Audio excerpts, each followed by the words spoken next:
Minister. महोदय, See, already after ruling, I cannot allow. Minister, reply. You reply. No, I can't listen. Please, Minister, you can reply. महोदय, Please, Minister, you address the chair. You address the chair, please. बैठ जाओ। No, please. Sir, address the chair. I will manage the house. Please, you address the chair. महोदय, बहुत अच्छी बात सिंधिया जी ने कही कि टेक्निकल मामले में मत जाइए। इसका मतलब हम ये समझते हैं, और 9वीं लोकसभा से हम भी यहाँ हैं।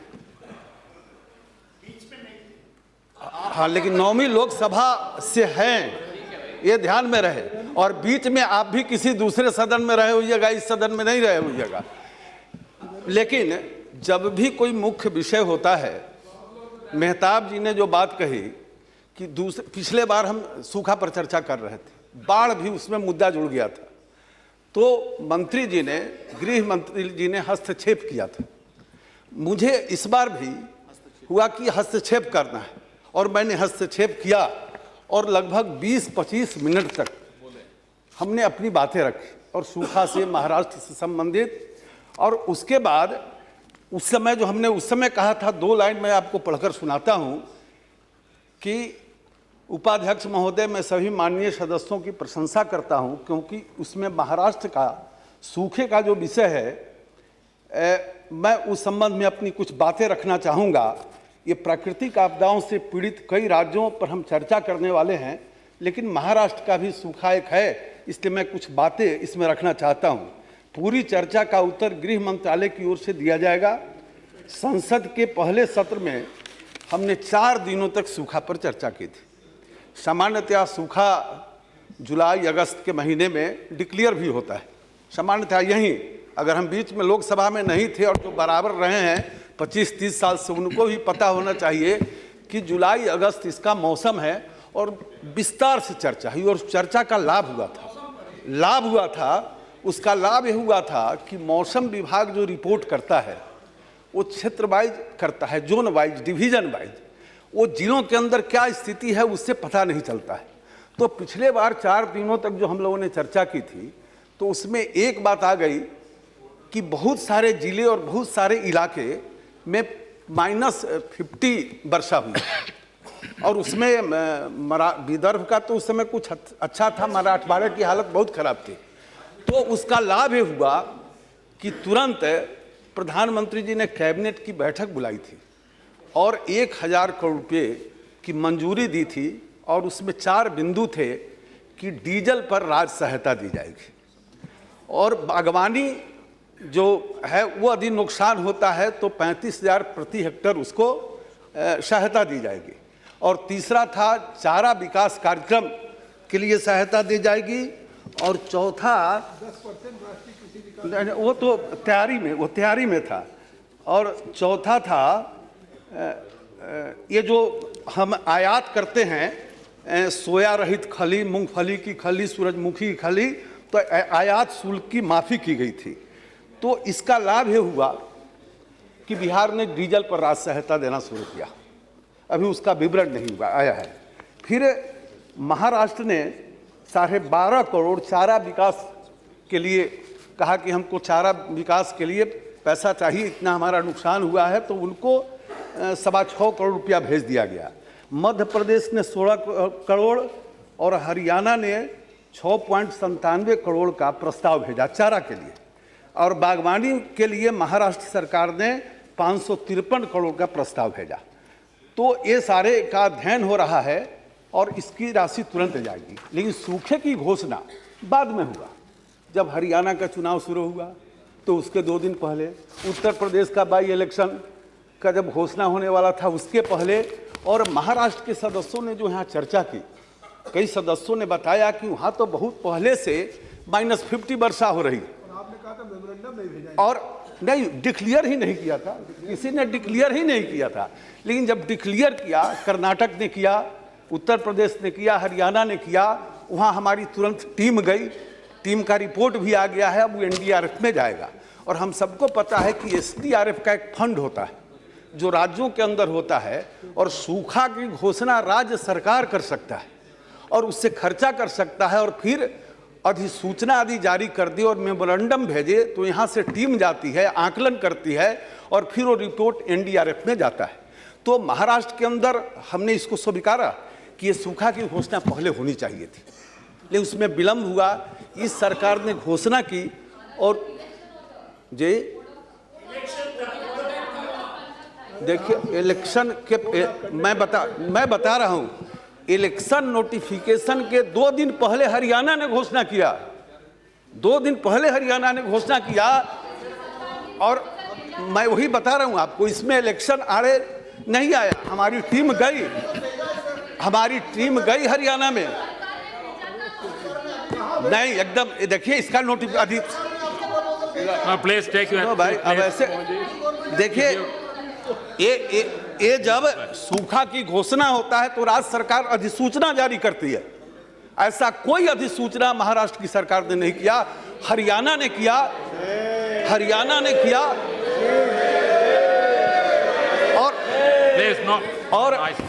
और जब महाराष्ट्र रुकिए, आप सुन लीजिए,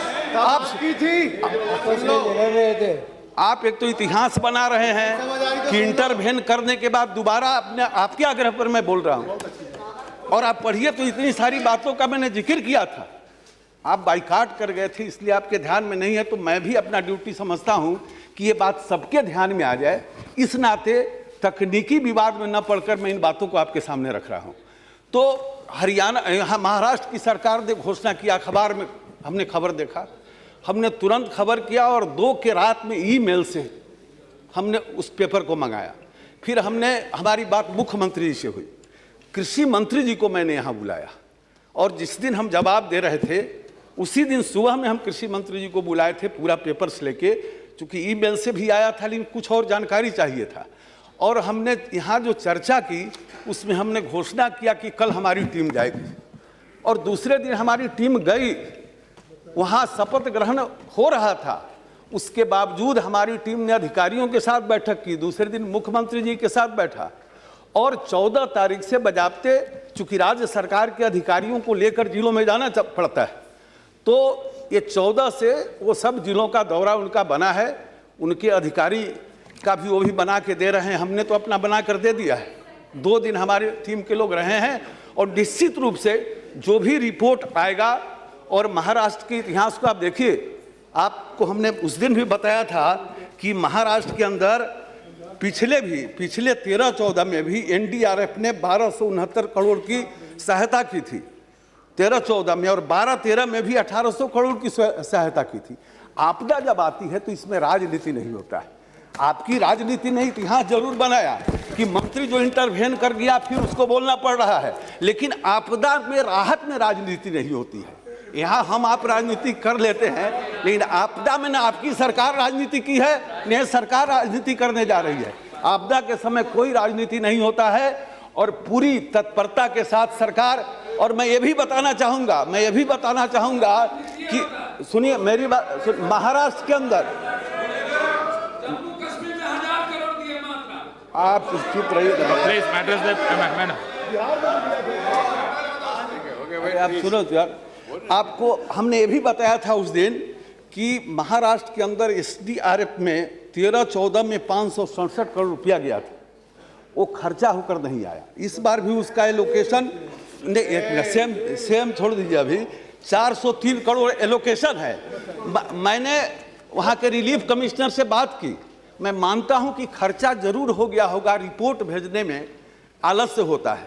और फिर रात भी हमने वहाँ के मुख्यमंत्री से कहा है, आज हो सकता है उसका रिपोर्ट आ गया है, तो इस साल जो एसडीआरएफ का है, अरे रुको भाई, आप कुछ समझिए भी, तो बिना समझे बोल देते हैं सब चीज में। रुको भाई, आप 403 करोड़ रुपया जो पड़ा है, जिसको हम जल्दी से भेजना चाहते हैं, और इसके लिए लगातार हम लगे हैं। और जो रिपोर्ट आएगी हमारी, हम पूरा विश्वास दिलाना चाहते हैं कि जो रिपोर्ट आएगा हम पूरी की पूरी सहायता करेंगे, और इसमें कोई राजनीति नहीं होगी, ऐसा मैं विश्वास आपको दिलाता हूँ। He is asking. You are only person, one person. No, just because I want to, 1 minute. 1 minute. I am not seeking clarification or anything. Record should be straight. Yesterday, the Venkaiah Naidu ji is here. He himself agreed that the agriculture minister will come and give, he will intervene and about this Maharashtra drought. And according to that, we requested to reply on the drought. The Honorable Minister is telling that we are making this is politics. We are only seeking the relief. What relief you are going to give Maharashtra along with the flood affected areas, Jammu Kashmir, Orissa and other places. We are not against anything, but you should not say often and often you have boycotted because of you have not heard. That is not. Yesterday it was clarified, and according to our request, Minister himself agreed, and today he is replying. Therefore, he should not say that he is doing some great obligation on us. It is his duty to reply. Whenever it needs, whenever House needs, it is his duty to do it.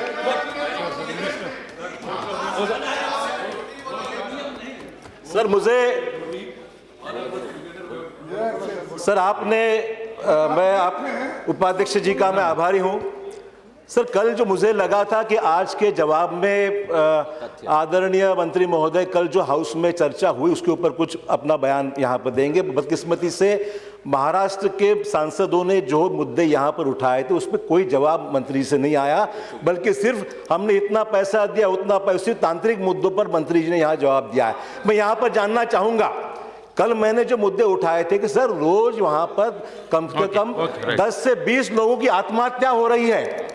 मेरा सवाल मंत्री जी से ये है, आज तकरीबन 400 से ज्यादा लोगों ने आत्महत्या की है। उन आत्महत्याओं को रोकने के लिए खास कारण जो है वो उन्होंने जो कर्जा जो बैंकों से उठाया है वो पैसा वो वापस करने में असमर्थ है, उसलिए रोज तकरीबन 15-20 लोग पूरे स्टेट में आत्महत्या कर रहे हैं। जो फिगर 400 से भी ज्यादा आज हो गई है, ये चिंता की बात है। ये कोई पॉलिटिक्स या राजनीति हम भी कोई करना नहीं चाहिए। महाराष्ट्र में तमाम यहाँ पर शिवसेना के भी लोग हैं, भाजपा के लोग हैं, सभी यहाँ पर लोग यहाँ बैठे हुए, विदर्भ और मराठा सभी लोग इसमें शामिल हैं। मेरी आपसे गुजारिश है इस पे ऊपर आप स्पष्टीकरण दे, ये जो कर्जा उन्होंने दिया है ये ऋण आप माफ करेंगे या नहीं करेंगे, ये जवाब हम आपसे चाहते हैं। मेरा सुनो, मेरा तो सुनो। जवाब दे सकते हैं आप। Sir, I thank you and I appreciate the Honorable Minister's intervention where he says that no politics in drought. I respect that and I appreciate the packages which you are suggesting for our government. I think this whole discussion is about humanitarian grounds, not about which side who is on. My only request you to take Ashok ji's point ahead is the Maharashtra delegation met you about 2 weeks ago regarding the milk prices in Maharashtra as well as the drought situation in Maharashtra. So specifically, if you can see what intervention government of India is doing to help the basic farmer in the drought situation, take the forward point of his and the milk growing farmers, which the prices are rock bottom right now. And as usual, Maharashtra has a wonderful production, whether it's cotton, sugarcane or milk in this No, I cannot allow that. That's all. Please, Minister, reply. It is over. अभी आत्महत्या की चर्चा माननीय महोदय ने की है। अब कौन कौन से सवाल उठाए गए थे मैंने आपको बताया कि मैं इंटरवेन किया था और उसके बाद चला गया था। मूल चर्चा का उत्तर गृह मंत्रालय को देना था, उन्होंने विस्तार से दिया होगा। जो अच्छा प्लीज लेट हिम से। अच्छा, लेकिन अभी जो आपने उठाया उसका मैं विस्तार से दे रहा हूं, आत्महत्या का। आपके मैं संज्ञान में लाना चाहता हूं कि 2008 में महाराष्ट्र के अंदर 694 लोगों ने आत्महत्या की थी। किसान ने कृषि कारणों से आत्महत्या नहीं, अरे ये छोड़ो।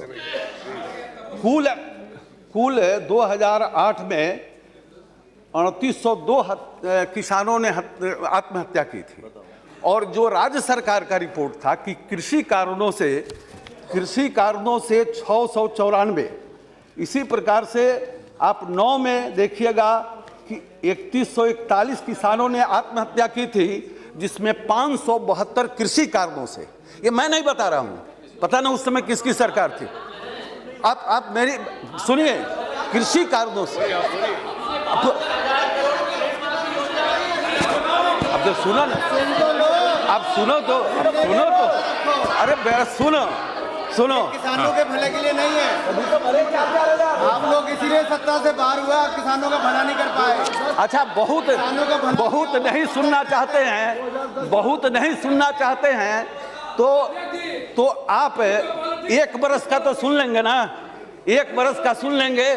पिछले वर्ष please order, please let him, please. मैं उत्तर ही दे रहा हूँ आपका। मैं जैसे आपकी चिंता है वैसे ही मेरी चिंता है, और इसीलिए उस चिंता को और मजबूत मैं कर बना रहा हूं कि ये चिंता और मजबूती से हम दोनों करें।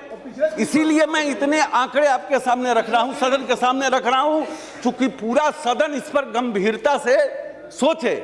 तो पिछले वर्ष 13 में, अभी तक 13 का आंकड़ा आया है, 14 का आंकड़ा नहीं आया है कुछ। 12 में 3786 लोगों ने आत्महत्या की थी, जिसमें 642 कृषि कारणों से हत्या की थी। ये पैसा राज्य सरकार देती है। फिर 13 में 3145 लोगों ने आत्महत्या की, जिसमें 407 कृषि कारणों से। अब आत्महत्या चाहे कृषि कारण से 400 हो या 3100 में 400 आप निकालेंगे तो 2700 अन्य कारणों से हुआ हो। कारण चाहे जो भी हो, पूरे आत्महत्या की चिंता करनी चाहिए जो किसान जो आत्महत्या कर रहे हैं। कारण अलग अलग हैं, और कृषि से 400 और बाकी अन्य कारणों से 2700। ये सारे गंभीर विषय हैं, और निश्चित रूप से सदन को यदि आज तक चिंता नहीं की, ऐसा मैं नहीं कहता हूं, चिंता भी की और ये दौर चलता भी रहा।